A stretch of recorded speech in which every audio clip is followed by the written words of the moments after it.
Do you have any idea who I am? We don't need your money. A single shoe, dust-covered and abandoned in the middle of a dirt road, is trampled by a passing goat. A woman's voice, calm and amused, cut through the chaos. Keep your money, Yoga. Just watch where you are standing next time. Freeze on Kelechi's stunned face. Cut to black. Before you find out who she really is and what her family has to do with his, hit follow now because you will not want to miss where this goes.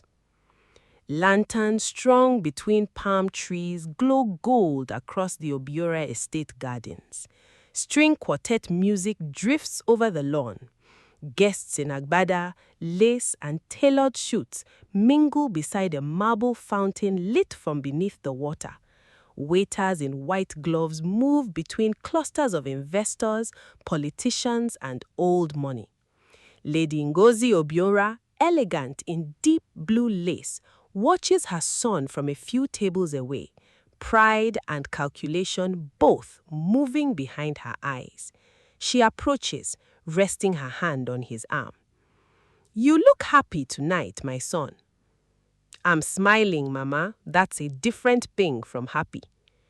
20 years ago, your father stood exactly where you are standing, saying exactly what you just said. He also confused smiling for happy. Don't inherit his habits." Before Kelechi can answer, a gate guard hurries across the lawn, leaning close to speak low. "Sir, sorry to disturb you. There's someone at the front gate asking for you." Kelechi's jaw tightens almost imperceptibly. "Who is it?" She says her name is Chiamaka. A flicker crosses his face. Old history not yet explained. He sets his glass down on a passing tray. "Excuse me a moment, Mama." "Chidera, whoever it is, this is not the night." "I said excuse me." He crosses the lawn. Adaize Nweke, his COO, intercepts him halfway, her heels sinking slightly into the grass, a folder still tucked under her arm, even at a party. "Kele, whoever's at that gate, let security handle it. You have 3 investors waiting to talk about the Lagos expansion." "It's fine, Ada. Go back and charm them for me. You are better at it anyway." "That's not a compliment where I'm standing." He is already walking. Adaize watches him disappear past the hedge line, her expression unreadable, then carefully rearranges her face into something professional before turning back toward the party. "Remember that name, Chiamaka. It matters more than you think. Drop a comment with your first guess about who she is, and let's see who gets it right by the finale." Cut to a wide shot of a dusty 2-lane road cutting through Adaba. Motorbikes weave between hand-pushed carts loaded with yams and folded Ankara cloth. Stalls line both sides, mountains of tomatoes, plastic buckets of dried fish, boats of fabric in every color hung like flags. Children run between the stalls chasing a half-flat ball. At a tailoring stall near the center of the market, Somadina sits behind an old pedal sewing machine, sleeves rolled to her elbows, a needle held between her teeth as she pins a hem. Her stall is neat despite its age, measuring tape draped over one shoulder, chalk tucked behind her ear. Under the table, hidden from the street, a folded scrap of white fabric lies open, covered edge to edge with pencil sketches. A building facade, careful measurements written in tiny handwriting along the margins. Her younger brother Chidozie ducks under the table beside her, breathless. "Dina, hide it. Customer is coming." She slides the fabric shut and tucks it beneath a stack of finished wrappers, just as a woman in a faded green dress steps up to the stall, holding out a torn blouse. "Good afternoon, Ma. Sit, let me see the damage you've brought me today." The woman sits. Dinah examines the tear with practiced fingers, already threading a needle without looking down. her eyes instead following a boy selling roasted corn who calls out prices to no one in particular. She hums under her breath as she walks. She's hiding a dream under a sewing table. He's hiding a fortune under a suit. Neither of them knows the other is about to blow their cover completely. Establishing shot, the glass tower of Obiora Holdings rising above the city skyline, morning light glinting off its windows. Inside, a boardroom. Kele sits at the head of a long table, jacket off, tie loosened. Ada sits to his right. Across from them, Tobena Eze opens a folder with practiced calm. The Adaba bypass is stalled again. Compensation disputes over 3 farms, drainage complaints from the eastern quarter, and now the community leaders are bringing up the old warehouse matter from your father's time. That collapse was 15 years ago, Tobe. Why is it resurfacing now, of all times? People in that town don't forget as easily as boardrooms do, sir. Old wounds get reopened whenever a new Obiora project shows up on their doorstep. Kele is quiet for a moment, drumming 2 fingers against the table. I'll go there myself. Sit with the community leaders, not send a junior engineer with a clipboard and an apology. Kele, you have the Lagos investor meeting tomorrow afternoon. The Adaba visit can wait a week. Move the Lagos meeting. Ada stares at him, half amused, half exasperated. Sometimes I think you enjoy destroying my calendar just to watch me suffer. That's exactly why I pay you so well, Ada.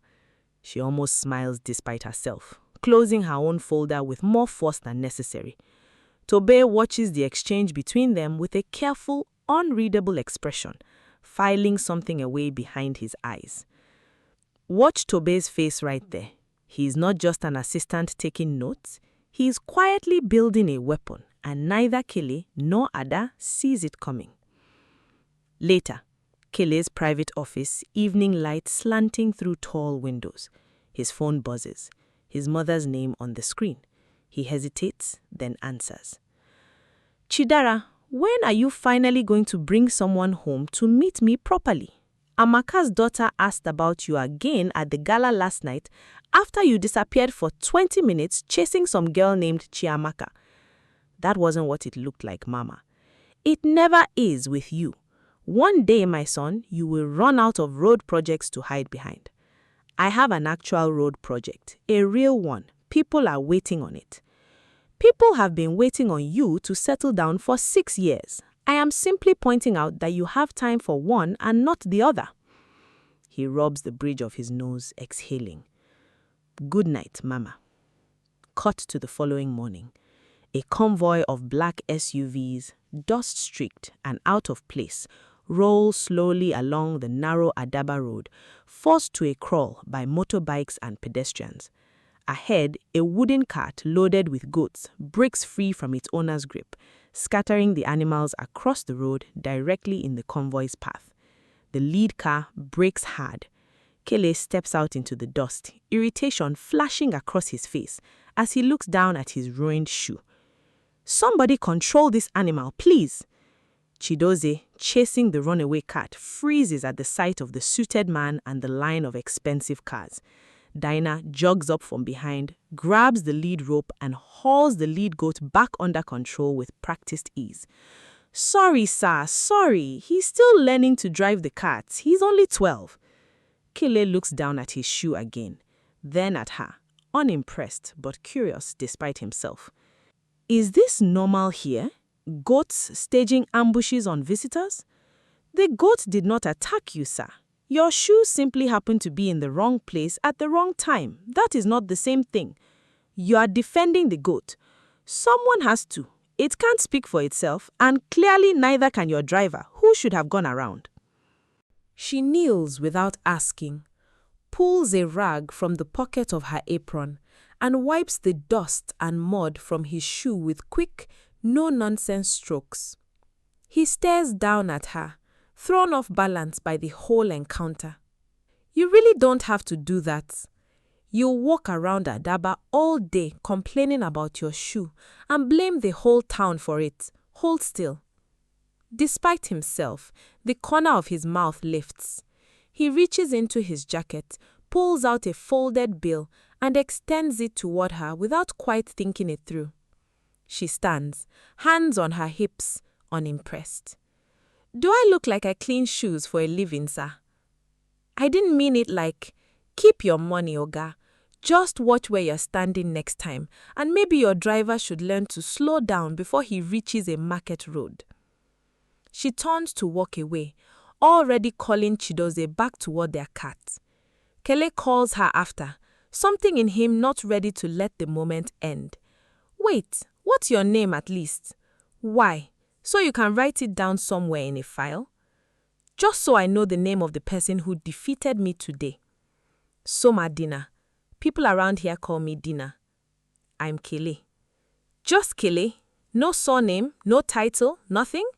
For today, just Kele. She studies him a moment longer than necessary, something curious flickering behind her eyes, then turns and disappears back into the noise of the market. Kele watches her go, his ruined shoe forgotten. If you've ever fallen for someone before you even knew their full name, put a heart in the comments. This next part is where it gets real.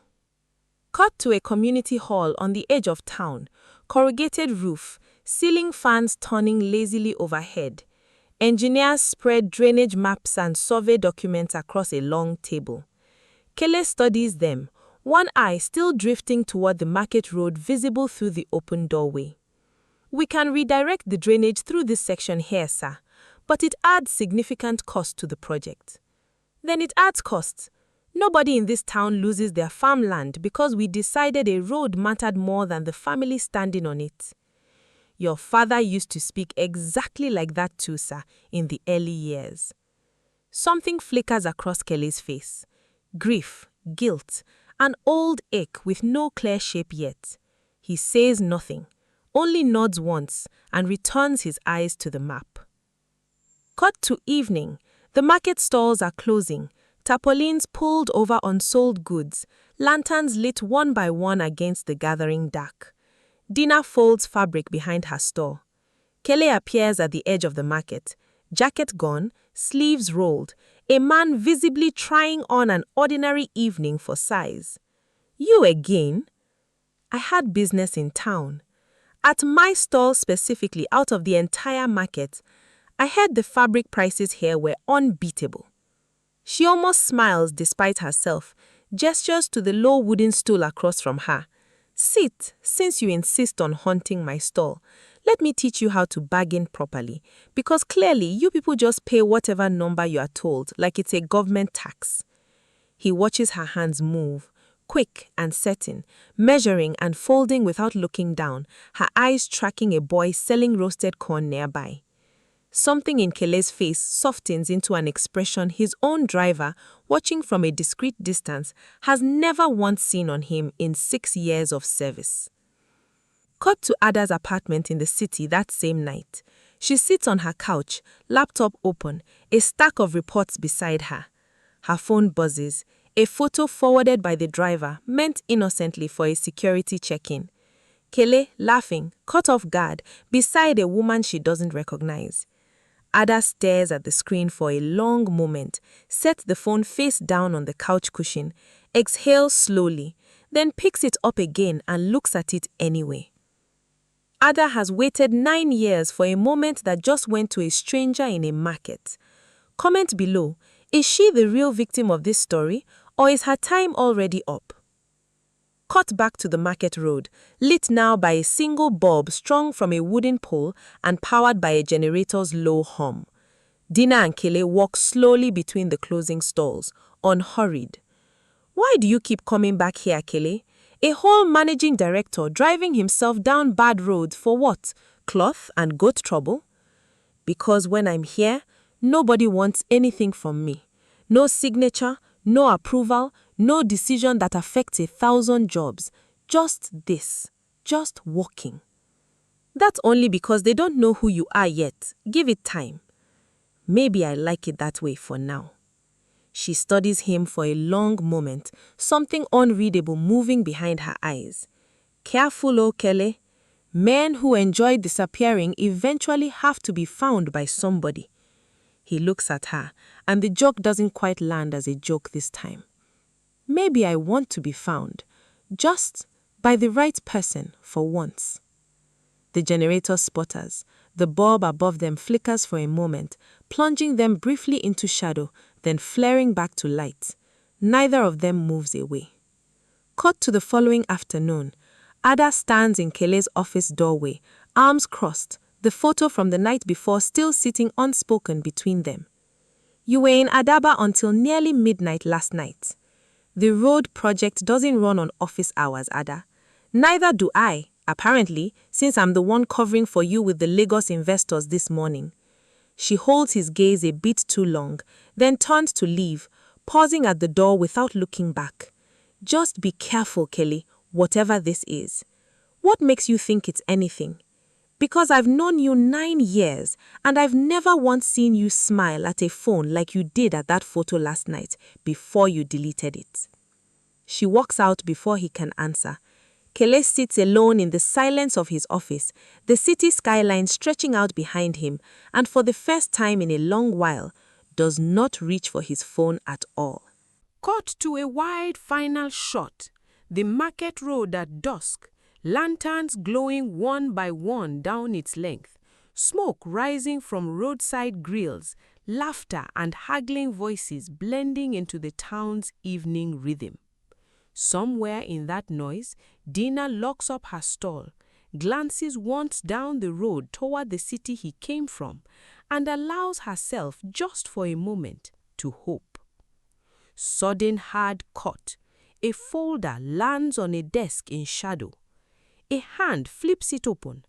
A photograph of Dina's late father clipped to a page marked in red ink, "Warehouse collapse, cause undetermined." A voice, cold and quiet off-screen.